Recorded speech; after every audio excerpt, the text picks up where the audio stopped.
Yo, what's up? It's your boy KirbyDK10 here. And in today's video, we're going to be talking about the Battlefield 2042 beta, my thoughts on it, how I'm feeling on it, what is it going to, how's it going to play the real game. Apparently, the beta is a few months old, at least that's what DICE has told us, or at least that's what people internally have said to, I guess, a leaker or something of that sort. And they also told YouTubers that as well. They told them, I think it was like 1 or 2 months old. So I won't judge it too harshly on like certain aspects, but there are a lot of things that I think could be improved. It was very fun overall, I would say. I think it's kind of for me, it's kind of like a 7 out of 10, It just needs those little finishes and polishes, and it'll be amazing. It's the start of a new generation of consoles, new generation of PCs and stuff like that, so I'm not surprised that they're having technical issues with the game. In terms of the visuals, I guess, it's a huge map that you're playing on. It was only one map for the beta, which was kind of a little disappointing. I would have liked to seen maybe one more map, but the map was pretty big, big play space, very fun. It was a good sandbox, I think it's kind of returning to that maybe more sandboxy feel to Battlefield. Some people, of course, in the beta were like really trying hard, and it's like, dude, it's a beta, You don't need to like sit here and try to get a good KD, your stats are gonna get reset whenever the game comes out. Like, why are you even trying? And speaking of that, yeah, the gameplay probably on screen isn't gonna be that good, but it's just something I recorded to have it.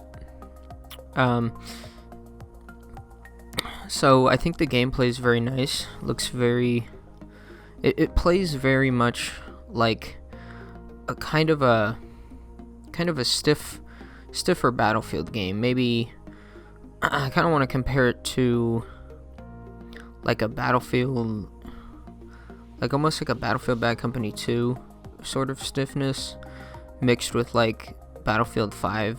Kind of like Battlefield 4 and Battlefield 5 mechanics a little bit. But yeah,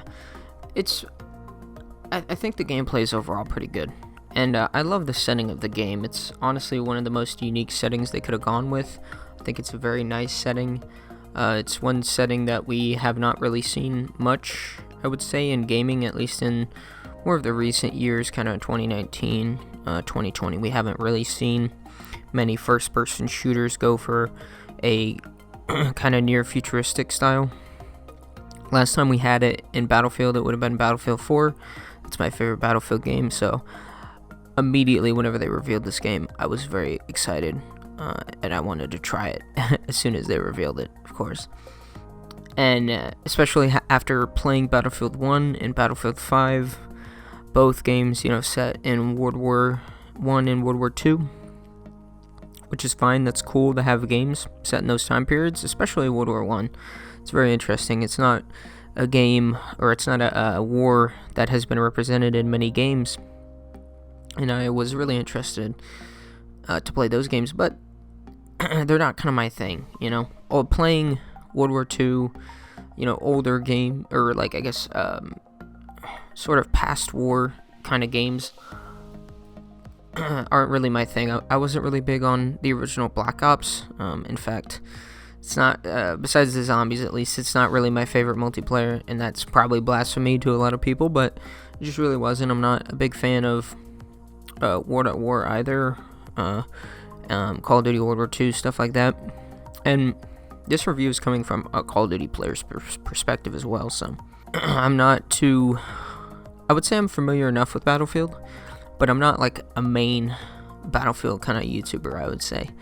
I'm more of an FPS kind of guy. I like to play everything, at least a little bit, but I mainly play Call of Duty because it's my favorite. It's the one that I do the best at. It's the one that I actually care what my stats are a little bit, and I actually get into it every year. So, recently the newer Call of Duty games have been gripping me, so I wanted to try Battlefield, and honestly, I'm really impressed with the ideas that are on display. And what I mean by that is, I'm very impressed by the specialist idea. I love how each specialist has their ability and their trait. So grappling hook guy, he gets a grappling hook obviously, and he gets nimble, which allows him to ADS. I think he ADS is quicker on like zip lines, and he strafes back and forth quicker whenever aimed down sight. So he kind of is a little more of a movement-based specialist, right? You have Maria Falk, sort of the medic of the group of this game, and I honestly don't think she's that good, at least just from my like 5 hours of playtime. I haven't played that much of the beta. I don't want to spoil myself for the full game. And she was okay. Definitely, maybe could use a buff. I don't know exactly how, because I know they in their original post you could revive teammates at a distance, and I don't know if that's so broken. I mean, as they say, they could limit the amount of bullets, but keep that ability in. Maybe she has 12 bullets in her little syringe gun. They could give her 6 bullets, and then, or maybe even 3 bullets, and just allow you to heal 3 teammates at a distance, and I think it would be fine. And then you have Boris, the Russian guy, I think he's Russian, and he has a LMG. I found the LMG to be more of a nuisance, not so much a helper, I guess.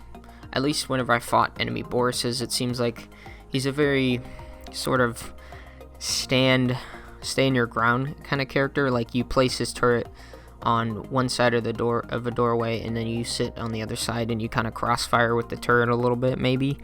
I don't know, I think he presents a lot of campy gameplay elements to the game, and I don't really enjoy that, especially whenever people maybe get really good at the game and people care about their stats. Whenever it comes to the full game, they might just pick him and sit on a one conquest flag and just defend it like a motherfucker. But overall, I don't think his turret's too broken. It seems like something that you can kind of place down and forget a little bit, and I don't know if that was their intent with it, because if you stay by your turret, it's like stronger or something. I think it has like better lock on or something like that. And my personal favorite, I think it was Casper or something like that. I think that was the name of the operator. It's the guy with the ghillie suit. He was my favorite because I love intelligence gathering specialists in other games. I love, or at least whenever it comes to like maybe Rainbow Six Siege and stuff like that, I kind of enjoy those kind of characters, and I think he actually works really well with the Battlefield system. Maybe a little bit too well. I saw a lot of people running him or the grappling hook guy. Those were the two that I saw the most of. I didn't see too many Maria Falks, which was kind of sad because that means I didn't get revived that much. And that is one thing that I think they should change potentially. Of course, we don't have all the specialists. There's going to be 8 specialists in the game, so 2 more for each category. So maybe there's a better healer than Maria Falk, but so far we haven't seen that. But the technology on display in this game is very good. You have the rocket launching and it explodes and the parts go flying. I love that part of the orbital map. I think the parts kind of fly in a dynamic way and you can get hit by them. I'm not sure if that's true or not, but if it is, that's awesome. I love the dynamic storms and stuff. They're really cool, at least in theory, I think. Battlefield I play more as a casual game. I don't play it like seriously. I play Conquest mainly, so I'm glad that they decided to pick Conquest as the main mode. I think they could have maybe potentially done Team Deathmatch with like 64 players on each side, made like a smaller part of Orbital, the map, maybe where the C flag is, or the C flags, I guess. And that's another thing I found was the thing where you have to capture 2 flags to hold a like district, I think is what they called it, or a majority sector or something. That was kind of interesting, like in the trailers and stuff, or in the lead up to the game. I don't find it as interesting as I think they were hoping for it to be, but it has a lot of promise. Potentially they could maybe change that, in the full game, I don't know, but I just found that it wasn't like very necessary, because usually if you capture C1, okay, now you have a spawn point, right? And the enemies maybe have C2, and all you have to do is go from C1 to C2, destroy all the enemies on C2, and you win the flag, you win the sector. And sure, that's cool, but whenever you get one, let's say if the enemy has C2, you capture C2, and they still have C1. Maybe enemies start spawning on C1, and now you can't get it, and now it's just a stalemate there on that part of the map for a little bit, and that's kind of not very fun gameplay. I just didn't find it to be something that was really necessary, but you know, I think this game, for the most part, has a lot of promise. It has a lot of promise because of the Battlefield 2042 Portal mode.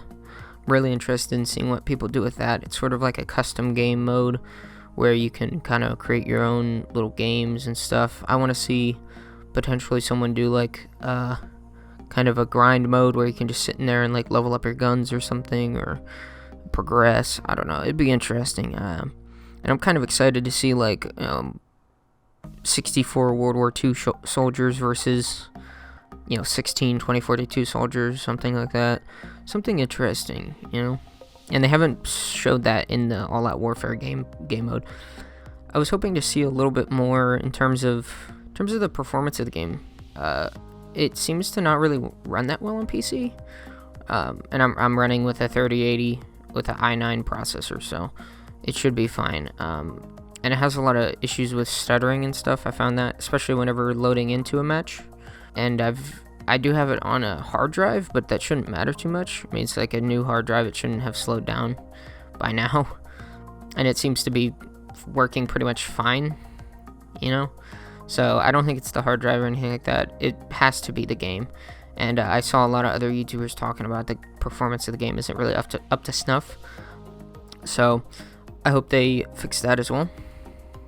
Another point I think is like the jittery animations and stuff. Whenever like your soldier dies, it kind of has like a weird ragdoll effect, and then your guy kind of like sits on the ground, waits for a revive. It's very weird, but maybe they could fix that. But yeah, overall, I think it shows a lot of promise. It just needs a little bit of polish, and it'll be fine. I'm really excited to see what the final game is like, because this is a build from, I believe, 2 to 3 months ago. So it's kind of an older version of the game, if we want to trust the developers on that. So I'm hoping that it's a good game. Anyways, hope you guys enjoy the video. It was just a short little, thoughts and impressions on the beta. And I'm out. Peace.